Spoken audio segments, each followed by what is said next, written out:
کیا بات ہے عرفان بھائی، ڈسٹرب لگ رہے ہیں؟ بس یار کیا بتاؤں، میرے ابو مجھ سے محبت نہیں کرتے۔ کیا مطلب؟ دیکھو نا، جب دیکھو ڈانٹتے رہتے ہیں۔ ابھی بھی گھر سب کے سامنے مجھے ڈانٹ دیا، ہر بات کے لیے منع کرتے رہتے ہیں، یہ نہ کرو وہ نہ کرو، یہاں نہیں جاؤ وہاں نہیں جاؤ۔ اتفاق سے میرے ابو بھی ایسے ہی ہیں۔ مجھے تو ایسا لگتا ہے دنیا کے سارے ابو ایک جیسے ہوتے ہیں۔ صحیح کہہ رہے ہیں آپ، نہ کہیں گھومنے لے کر جاتے ہیں اور نہ ہی کوئی میری فرمائش پوری کرتے ہیں۔ صرف سنڈے کے سنڈے دیکھنے کو ملتے ہیں، ورنہ صبح جاتے ہیں اور رات کو ہمارے سونے کے بعد آتے ہیں۔ دوسرے بچوں کے پاپا انہیں مہنگے مہنگے کھلونے اور چیزیں دلاتے ہیں، میرے ابو تو بس مجھے امید ہی دیتے رہتے ہیں۔ جی ہاں، آپ نے بالکل صحیح کہا، دنیا کے سارے ابو ایک جیسے ہی ہوتے ہیں۔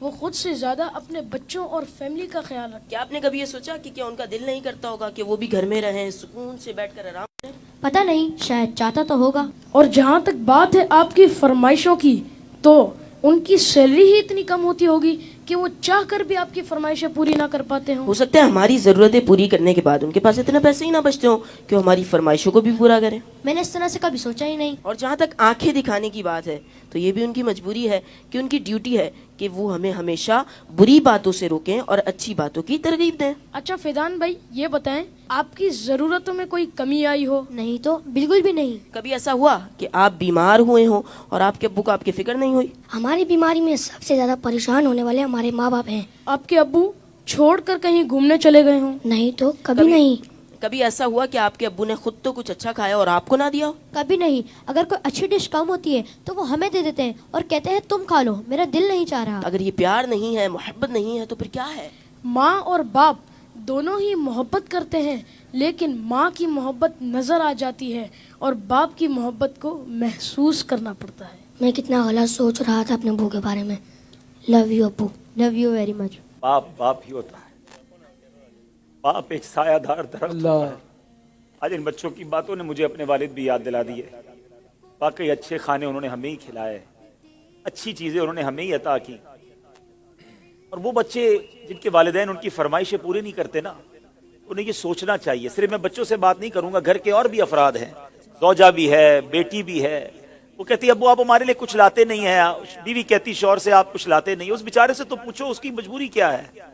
صبح سے گھر سے نکلتا ہے، چاہے سردی ہو چاہے گرمی ہو، کوئی موٹر سائیکل پر جاتا ہے، کوئی بس پہ بیٹھ کے جاتا ہے، کوئی دو بسیں بدل کے جاتا ہے، بارش میں بھی جاتا ہے۔ کیوں جاتا ہے؟ کہ چھٹی کروں گا تو تنخواہ کم ہو جائے گی، تنخواہ کم ہو جائے گی تو بچوں کو کیسے پورا کروں گا، اسکول کی فیس بھی دینی ہے، بچوں کے لیے کپڑے بھی لانے ہیں، کھانا بھی وقت پر لانا ہے۔ ہر چیز ہمیں تیار ملتی ہے۔ اس کی سورس کون ہے؟ وہ سورس ہمارے والد ہیں۔ اور بہت پیاری بات اس بچے نے کہی کہ ماں کا پیار تو نظر آتا ہے، والد کا پیار محسوس کرنا پڑتا ہے۔ پوچھو ان سے جن کا باپ چلا گیا۔ والد ایک سایہ دار درخت ہے۔ کبھی درخت کو دیکھا آپ نے؟ اس کے اوپر کے پتے گرم ہوتے ہیں، وہ ساری دھوپ اپنے اوپر سہ لیتا ہے اور اس کے نیچے اپنے بچوں کو چھاؤں دیتا ہے۔ اگر لوگ بعض اوقات اپنے والد کی قدر نہیں کرتے، اپنے والد سے الجھتے ہیں، اپنے والد کو برا بھلا کہتے ہیں، یاد رکھیے میرے آقا فرماتے ہیں، اس کا مضمون یہ ہے کہ والد کی رضا میں اللہ کی رضا ہے اور والد کی ناراضی میں اللہ کی ناراضی ہے۔ کبھی اپنے باپ کو ناراض مت کرنا۔ اگر وہ بوڑھے ہو گئے ہیں تو اب تمہاری باری آئی ہے، ان کی خدمت کرو، انہیں یہ احساس دلاؤ کہ اب میری باری ہے آپ کی خدمت کرنے کی۔ ہم اپنی ماں کو تو کہہ بیٹھتے کہ ماں میں تم سے بہت پیار کرتا ہوں۔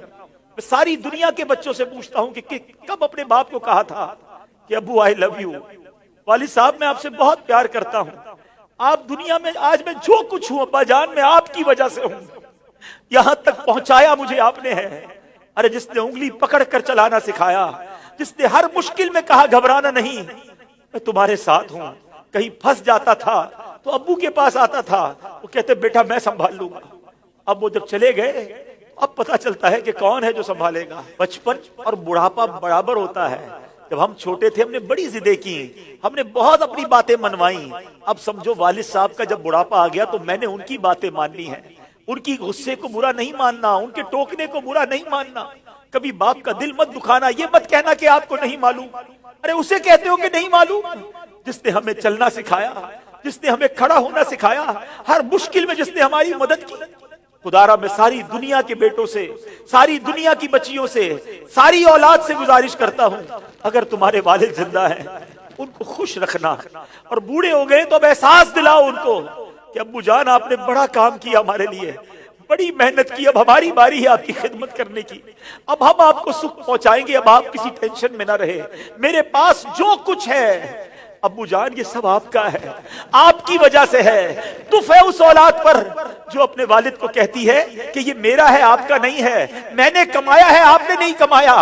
یہ کبھی مت کہنا میرے پاس جو کچھ ہے، جو شرافت ہے، جو عزت ہے، جو دولت ہے، وہ سب کچھ ماں باپ کی وجہ سے ہے، وہ والد کی وجہ سے بالخصوص ہے۔ اپنے والد کو بڑھاپے میں خوشی دینا، اور جن کے ماں باپ چلے گئے اب ان کے لیے خوب ایصال ثواب کرے، ان کی قبر پر جایا کرے، وہاں دعائیں کیا کرے، بڑی پیاری دعا ہے۔ آؤ آخر میں مل کر ہاتھ اٹھائیے، اپنے ماں باپ کے لیے جو قرآنی دعا ہے وہ کرتے ہیں۔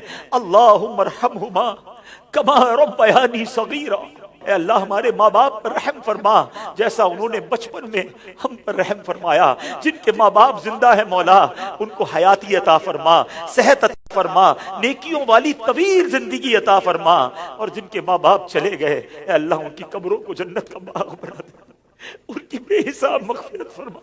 تیرے دربار میں ہم دعا کرتے ہیں، انہوں نے ہم پر بڑی مہربانیاں کی ہیں، تو ہمارے ماں باپ پر مہربانی فرما، آمین بجاہ النبی الامین صلی اللہ تعالی علیہ وسلم۔ میں ان بچوں کا شکریہ ادا کرتا ہوں، امید ہے کہ آج آپ کے اس سیگمنٹ کی وجہ سے کئی بیٹے اپنے ماں باپ بالخصوص والد کے قریب ہو جائیں گے۔ اگر کسی نے باپ کا دل دکھایا ہے آج ہی جا کے معافی مانگ لو، ان کے پیر پکڑ لو، کیونکہ والد راضی تو رب راضی، والد ناراض تو رب ناراض۔ جنت میں مصطفیٰ کے صحابہ جہاں رہے، یا رب میری دعا ہے میرے بابا وہاں رہے۔